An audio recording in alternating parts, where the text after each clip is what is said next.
Toxic रिश्तों का ये पैटर्न बार बार क्यों अपनी लाइफ में फील करते हैं? टॉक्सिक मीन्स जहरीला या जहरीली। जहाँ से हमने रिलेशनशिप्स को समझना शुरू किया वहाँ पे कुछ ऐसा होता है जो पैटर्न की फॉर्म में कन्वर्ट हो जाता है। हम कहते हैं ये ए की तरह है, ये बी की तरह है, ये सी की तरह है।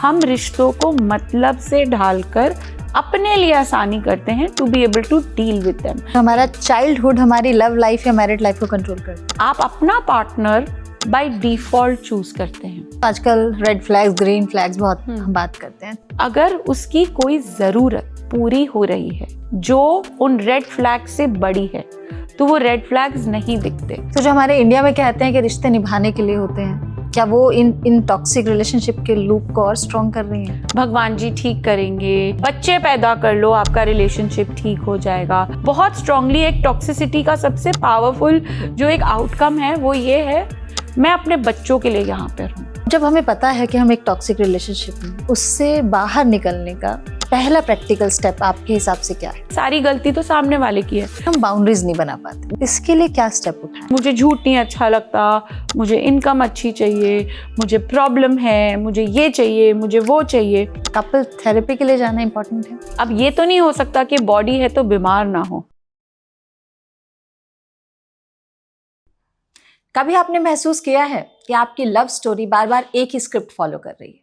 शुरू में तो सब अच्छा लगता है, प्यार, अटेंशन, प्रॉमिसेस, और फिर अचानक रिलेशनशिप में मुश्किलें बढ़ने लगती हैं, लड़ाई, आर्ग्यूमेंट्स, और फिर धीरे धीरे वो रिश्ता आपको थकाने लगता है और फिर आपको लगता है कि एक बार फिर से मैं उसी मोड़ पर आ गया या आ गई।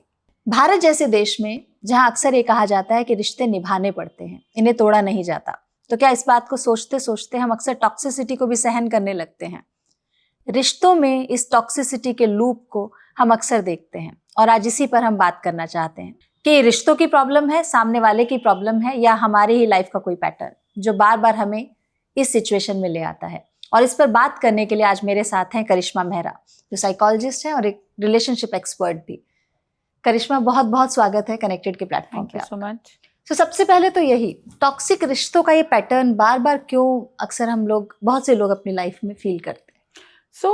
टॉक्सिसिटी जो हम बोलते हैं आजकल, टॉक्सिक वर्ड रिलेशनशिप्स के साथ बहुत सिनोनिमस है। हम बहुत बार इस चीज़ को यूज़ करते हैं, इनफैक्ट बहुत बार अब्यूज़ भी होता है ये वर्ड कि यू आर टॉक्सिक और शी इज़ टॉक्सिक और ही इज़ टॉक्सिक। टॉक्सिसिटी का मतलब क्या है?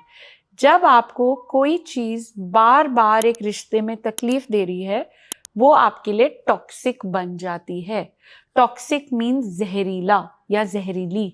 वो चीज जो बार बार डील ना हो पाए आपसे, वो टॉक्सिक आपके लिए फील होती है। बट जो मेरे लिए टॉक्सिक है, हो सकता है वो मेरे पार्टनर की कोई जरूरत हो, बट हम क्या करते हैं, उस इंसान को ही टॉक्सिक बना देते हैं। Whereas toxicity in a relationship is the onus and responsibility of both the people. दोनों लोगों की रिस्पॉन्सिबिलिटी है to make sure that the relationship is toxicity free, कि हम उस रिश्ते में जो भी कड़वाहट, जो भी प्रॉब्लम्स, मिसअंडरस्टैंडिंग्स आ रही हैं, we are able to actually work and navigate through it. जरूरी नहीं है कि सामने वाला इंसान टॉक्सिक हो सकता है मेरे ट्रिगर्स इतने पावरफुल हों, मेरी अपनी कहानी में वो पैटर्न्स इतनी ज़्यादा शार्प और प्रॉब्लमैटिक हो कि कोई भी छोटी चीज़ होती है, कोई भी घटना मेरे रिलेशनशिप में घटती है, it can create that pattern again. वो एक रीवायर होता है और वो करंट फिर से फैलता है।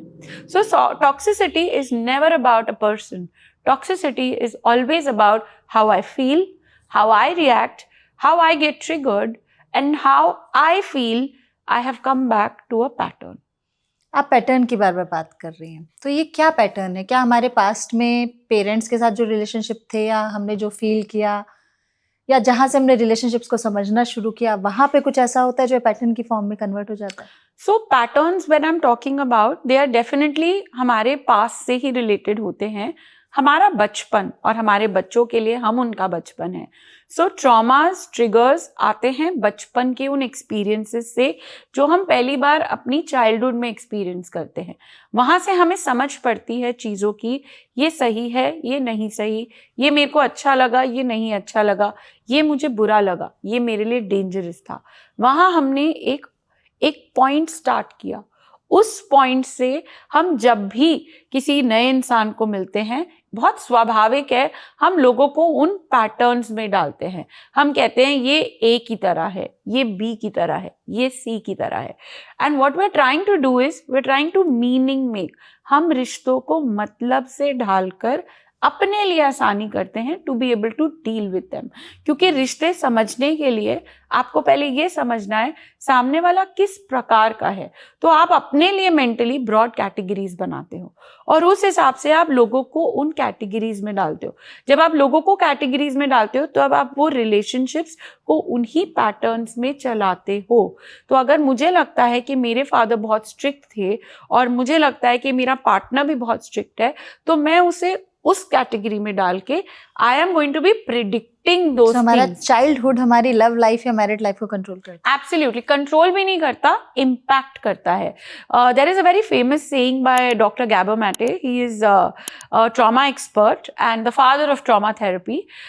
ही says that every time you are choosing a partner, आप अपना पार्टनर उन्हीं ट्रिगर्स और ट्रॉमेटिक एक्सपीरियंसेस के हिसाब से by default चूज करते हैं। Your partner is a mirror to all the problems and triggers and issues of your life. जो रियलिटी है, आप अपने पार्टनर के साथ, जैसे मैं आपको ये उदाहरण दे रही थी फादर का, अगर फादर मुझे स्ट्रिक्ट लगे एंड मुझे उनकी सुननी पड़ी, जब मैंने समझा कि मेरा पार्टनर भी स्ट्रिक्ट या हार्श या थोड़ा सा गरम मिजाज का है, तो मुझे वो वाला एपिसोड याद आया अपने फादर का। बट मुझे ये भी याद है कि यहाँ ये मेरा फादर नहीं है, so I want to give it back to him. So what happens is it becomes a toxicity of my thoughts, कि मैं अपने पार्टनर को उन्हीं के तरह समझती हूँ और फिर मैं उन्हें फाइट करना चाहती हूँ। जो मैं अपने फादर को नहीं बोल पाई वो मैं अपने पार्टनर को डबल तेजी से बोलना चाहती हूँ।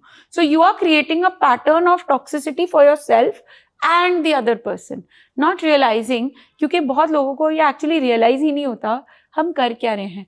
हम सिर्फ रोज उठते हैं, रोज जीते हैं, रोज एक्सपीरियंस करते हैं जिंदगी, बट अक्सर उसका जो मतलब या तात्पर्य है वो हमें समझ में कभी कभी नहीं आता।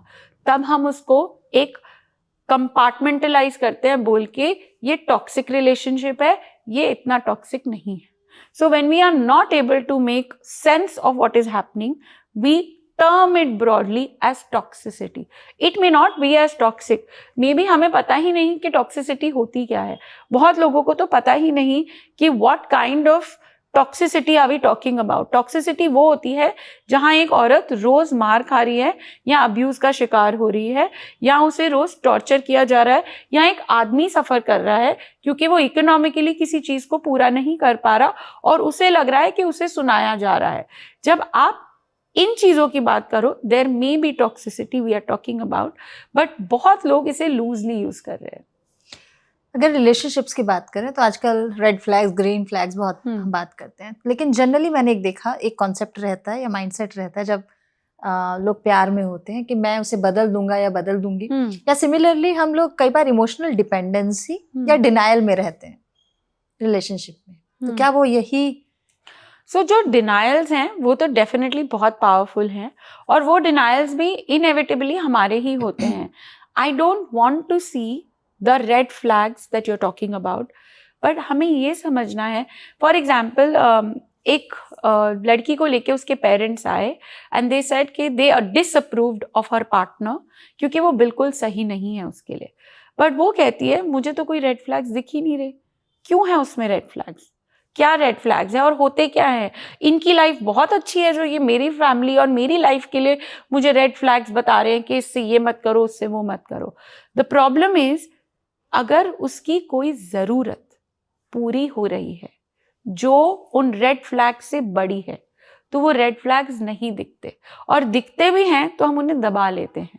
हमारी जो ये ज़रूरत, इमोशनल नीड जो हम बोलते हैं, जो इमोशनल नेसेसिटी बन जाती है, इस इमोशनल नेसेसिटी के होते हुए we actually give in to a lot. जैसे बहुत बार लोग एक पैटर्न जो पर्टिकुलर बाहर आता है वो ये है, I am so giving in relationships but मुझे कभी भी नहीं मिलता वापस, because it is a game of expectation.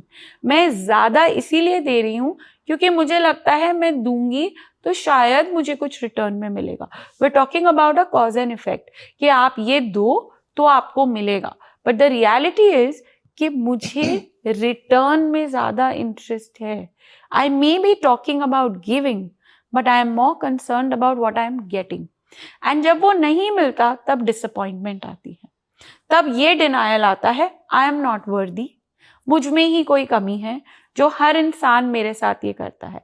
And then a lot of these children, especially the youth, is moving towards a lot of abuse, substance abuse, womanizing, alcoholism, कितनी सारी ऐसी चीजें हैं जिसके तरफ ये दुनिया जा रही है। बट रिलेशनशिप्स में टॉक्सिसिटी की जब हम ये पर्टिकुलर बात करें, इमोशनल नेसेसिटी की, जो ये इमोशनल नीड है ना, ये आपसे कुछ भी करवा सकती है। ये इमोशनल नीड पूरी करने के लिए हम बहुत बार इन रेड फ्लैग्स को छोड़ देते हैं, बाद में हम रिग्रेट करते हैं कि अरे मैंने क्यों नहीं दिखाई। But that red flag is very powerful, और अगर आपको ये कोई दिखाए तो आपको अच्छा भी नहीं लगेगा, because your emotional need is too powerful and overpowering any flag that you want to show. Okay, तो जो हमारे इंडिया में कहते हैं कि रिश्ते निभाने के लिए होते हैं, क्या वो इन टॉक्सिक रिलेशनशिप के लूप को और स्ट्रॉन्ग कर रही हैं? 100%। आई थिंक रिलेशनशिप्स निभाने हैं, भगवान जी ठीक करेंगे, चलते चलो सब ठीक हो जाता है, बच्चे पैदा कर लो आपका रिलेशनशिप ठीक हो जाएगा, वो और अच्छा हो जाएगा, इसकी शादी कर दो ये सुधर जाएगी या ये सुधर जाएगा। These are all myths that our families have grown up within the Indian culture. But ये जो कल्चरल कॉन्टेक्स्ट है, अब दुनिया काफ़ी इससे आगे बढ़ चुकी है। जो ये टॉक्सिसिटी है, ये इस चीज़ को और मजबूत बनाती है। एक औरत और एक आदमी में जब रिलेशनशिप में टॉक्सिसिटी आती है, बहुत बार घर वाले और समाज उन्हें तोड़ने नहीं देता। अरे तुम अपने बच्चों का क्या करोगे, तुम्हारे बच्चे सफ़र करेंगे, तुमने तो अपनी ज़िंदगी जी ली तो उनका क्या होगा। These are stories, they intellectualize. लोगों के दिमाग में ये कहानियाँ डाल डाल कर हम उन्हें इतना मजबूत कर देते हैं, they actually start living that toxicity. इसीलिए समाज, जो सोसाइटी हमने ही बनाई है, बट ये सोसाइटी हमें उस टॉक्सिसिटी से स्टेप आउट करने नहीं देती। आज भी if you ask me, the ratio of women who are suffering in a marriage is literally 7.5 at least out of 10 in India. उनमें से बोलेंगे कितने? शायद चार, अब 4 तक बोलना आ गया है, बट उनमें से निकलेंगे कितने? 0.1, क्योंकि हिम्मत नहीं है, इकोनॉमिक इंडिपेंडेंस नहीं है, पावर नहीं है, स्ट्रेंथ और कॉन्फिडेंस नहीं है, क्योंकि बचपन से कभी मिला ही नहीं। We are not aware of our stories और राइट्स एज वुमेन और एज एन इंडिविजुअल, और उस चीज़ की वजह से हम उसी रिलेशनशिप को चलाते जाते हैं और भुगतते रहते हैं। उसमें हम करते सिर्फ ये है, अपने आप को घुमा देते हैं और शायद सामने वाले को भी डुबो लेते हैं अपने साथ। A relationship that is not functional, productive for a long time definitely needs an amendment. हमें उस चीज़ को एक्सेप्ट करना चाहिए कि रिलेशनशिप में दिक्कत है, या तो इसे ख़त्म करें या इस पर काम करें। पर हम क्या करते हैं, हम बाहर जाके ये बोलते हैं बहुत स्ट्रांगली। एक टॉक्सिसिटी का सबसे पावरफुल जो एक आउटकम है वो ये है, मैं अपने बच्चों के लिए यहाँ पर हूँ, या मैं अपने बच्चों के लिए कर रहा हूँ या कर रही हूँ। कितनी बार आदमी भी ऐसे हैं जो कहते हैं मुझसे बर्दाश्त ही नहीं होती मेरी पार्टनर, क्योंकि मुझे नहीं पसंद वो क्या करती हैं, but I am handling her because of my kids. या औरतें तो बहुत ज़्यादा बोलती हैं इस चीज़ को कि मेरे बच्चों के लिए मुझे ये चीज़ करनी है।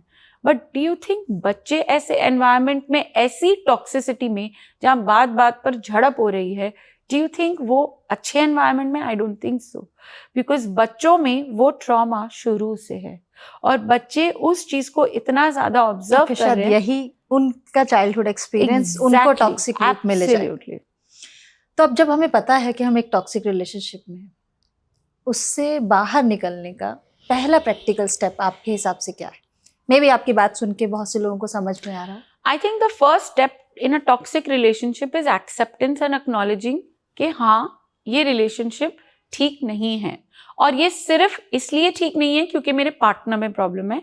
हम दोनों इस रिलेशनशिप को शायद होल्ड नहीं कर पा रहे हैं। When we acknowledge and accept कि जितनी गलती मुझे मेरे पार्टनर की दिख रही है, उतनी गलती मेरी भी हो सकती है. When we acknowledge that part, it's a lot easier to come to a solution. And solution पे आने के लिए हमें बहुत ज़रूरी है अपने आप को एक्सेप्ट करना, acknowledge करना और इसके बारे में अपने पार्टनर से बात करना. Because we definitely need to feel connected and be able to come to a solution for the same. बहुत बार लोग नहीं आ पाते उस सोल्यूशन पे क्योंकि उन्हें लगता है कि सारी गलती तो सामने वाले की है. इनफैक्ट आप मानेंगे नहीं, थेरेपी जो कपल्स लेते हैं बहुत बार वो सिर्फ इसीलिए लेते हैं कि उन्हें लगता है कि उनके पार्टनर को अक्ल की ज़रूरत है या बुद्धि देने की ज़रूरत है. But that's not true. सिर्फ पार्टनर्स को क्यों देनी है अक्ल? हमें अपने लिए चाहिए. Therapy in couples is never for the other person. Always remember, it takes two to make a relationship. Then if you have to step out of it also, it has to be a respectable space for two. जब हम दोनों एक चीज को accept करते हैं और आगे बढ़ते हैं, जरूरी नहीं है लेकिन कि इसमें आपका पार्टनर आपके साथ उस बात को माने या अंडरस्टैंड करे. हो सकता है आपका पार्टनर ना अग्री करता हो, उन्हें लगता हो कि सारी गलती आपकी है. That's the time you have to understand how to step out of it. First thing, what about my children? Second, economic independence. Third, living, the arrangements, co-parenting. Also, most important is हम आपस में एक दूसरे से can we respectfully deal with each other? And बहुत बार नहीं भी होता क्योंकि गुस्सा बहुत ज़्यादा होता है या गलती बहुत ज़्यादा होती है. I think it's very important that we come to a common ground by involving third party, which could be a counselor, a family therapist, a lawyer और फैमिली, जैसे भी है. बट उस रिलेशनशिप को जो टूट रहा है, जिसकी डोर कमजोर है, maybe you need more people to support you through it. Toxic relationship में हम जब भी होते हैं, this is for both the partners, हमें सबसे पहले अपनी सेल्फ वर्थ कम लगने लगती है या फिर हम बाउंड्रीज नहीं बना पाते. ये दो चीजें शायद होती हैं. तो इसके लिए क्या स्टेप उठाएं? कुछ कोई डेली प्रैक्टिसेस है जो आप लोग जैसे एक रिलेशनशिप्स में, जैसे रिलेशनशिप है and like I said, it takes two to make a partnership. Self-worth is so important and self-empowerment is so important. हर बारी अपनी भी बात रख सकें, अपने आप को भी आगे रख सके. बहुत बार इंडियन सोसाइटीज़ में हम क्या करते हैं, जब दो लोग आते हैं या तो हम उन्हें आमने सामने ऐसे रखते हैं तो ऑटोमेटिकली वो आपस में बचते हैं, राइट? या फिर हम उन्हें एक साथ ऐसे लेके आए. The problem over here in Indian society is जब tables ऐसे होते हैं, it comes like this. The husband comes on the top and the woman comes behind, or the other way, whichever way your relationship is. The problem over here is the person down feels their lack of self-worth. And जब हमें अपने बारे में कम लगे, that's when this problem starts rooting itself.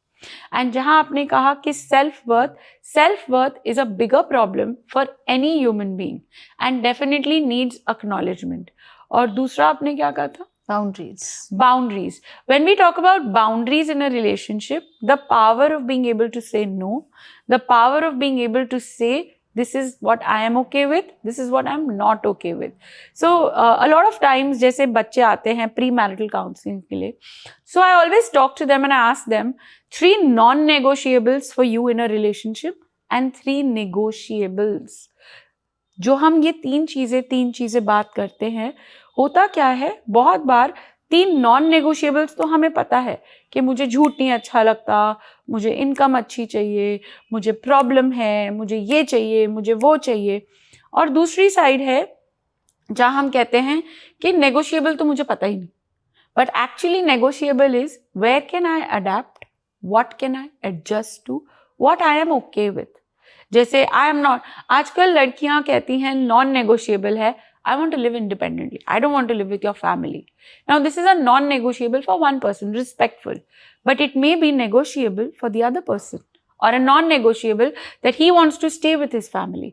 So, toxicity ज़रूरी नहीं है सिर्फ 2 लोगों के relationship या 2 लोगों की वजह से है. कभी कभी आस-पास के लोग, आस-पास की environment की वजह से भी toxicity आती है. So, boundaries are not only to be made between each other. But boundaries are to be made for each other.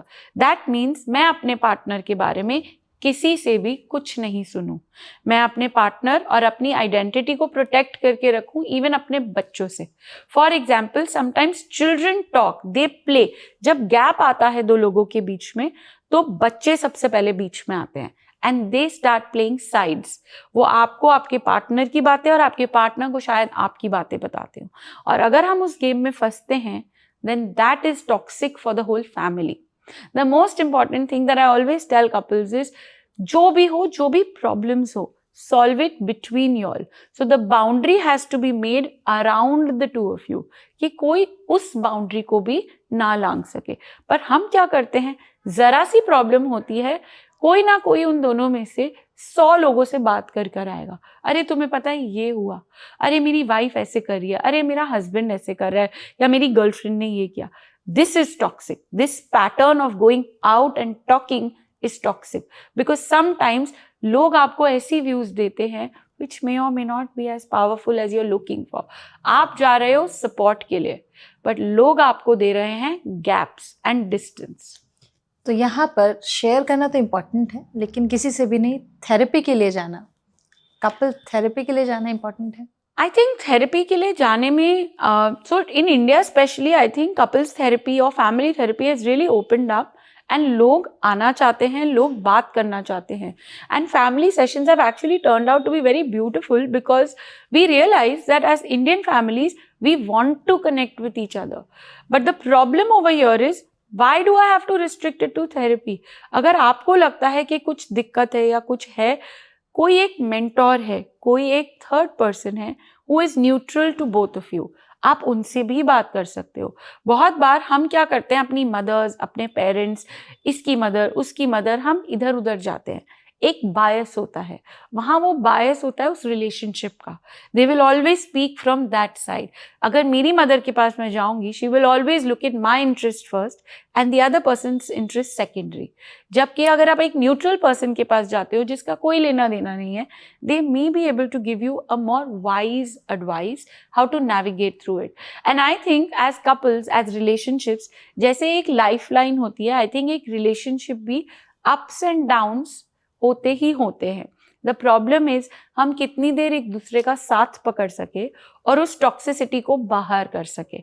और टॉक्सिसिटी आती भी है, toxicity is not something that is oh my god going to kill it, but toxicity is literally some bad experiences, bad situational patterns that we notice and they can be dealt with. जब आप अपने इस relationship में कुछ चीज़ों को identify करते हैं, then it's very important to talk about it, एक दूसरे के समर्थन से उस चीज़ को रिजॉल्व करे, तो वो टॉक्सिक नहीं होती, वो सिर्फ एक छोटी सी प्रॉब्लम होती है।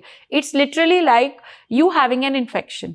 अब ये तो नहीं हो सकता कि बॉडी है तो बीमार ना हो, तो ऐसा नहीं हो सकता था कि रिलेशनशिप हो और टॉक्सिसिटी या प्रॉब्लम्स ना हो, बट वो प्रॉब्लम जानलेवा ना हो, वो टॉक्सिसिटी ना बने, इसलिए इट्स इम्पॉर्टेंट कि आप उस प्रॉब्लम से डील करें। चाहते चाहते अगर आप बताना चाहें, जो लोग टॉक्सिक रिलेशनशिप में हैं, क्या वो वापस से उसे हेल्दी रिलेशनशिप में कन्वर्ट कर सकते हैं? आई थिंक एक टॉक्सिक रिलेशनशिप, सबसे पहले I would just like to sum it up with, toxic relationship tries to show you what is your trigger, what is it that is a problem for you, आपको इसमें क्या तकलीफ हो रही है और वो क्या पैटर्न आपके लिए बना रहा है और आपका इसके पीछे क्या डर है, क्योंकि toxicity is always with a fear. अगर आप अपना फेयर आइडेंटिफाई करें, फेयर ऑफ आइसोलेशन, फेयर अकेले रहने का, या fear of not finding someone, और fear of being termed as useless और नॉट वर्दी और not good enough, then maybe you want to deal with those problems and then come back to the relationship. कभी कभी space लेने से भी relationships ठीक होते हैं। ज़रूरी नहीं है सिर्फ एक दूसरे पर चढ़ चढ़ के बोलना, तुम ठीक करो, तुम ठीक करो, एक रिलेशनशिप ठीक होता है। Toxicity in a relationship is identical mirror of your own triggers and traumas. अगर आप उससे डील कर सकते हैं, toxicity can actually turn around and become so powerful in breaking those patterns and recreating a healthy, happy family, and the toxicity reduces and problems remain.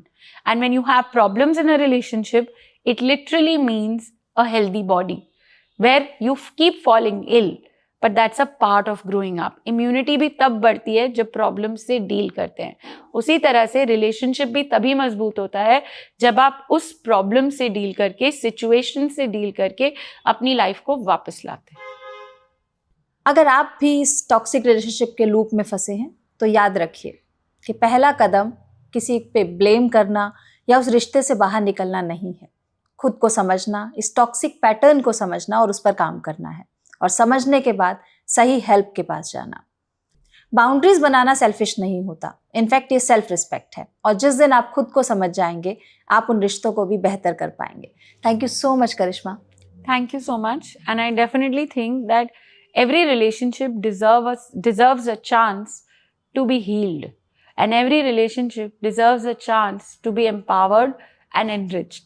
जो हम अपने एक पौधे में डालते हैं खाद, पानी, सूरज, उसी तरह से हमें अपने relationships को भी उतना ही healthy बनाना है. And I think the problems will always be a part of it, but we will be stronger to deal with it. Thank you so much इस पॉडकास्ट को देखने के लिए. लेकिन साथ ही आप और किन इश्यूज पर ऐसे पॉडकास्ट देखना चाहते हैं प्लीज़ हमें कमेंट में ज़रूर बताएं ताकि हम उनसे जुड़े एक्सपर्ट्स को हमारे पॉडकास्ट में ला सकें. Thank you.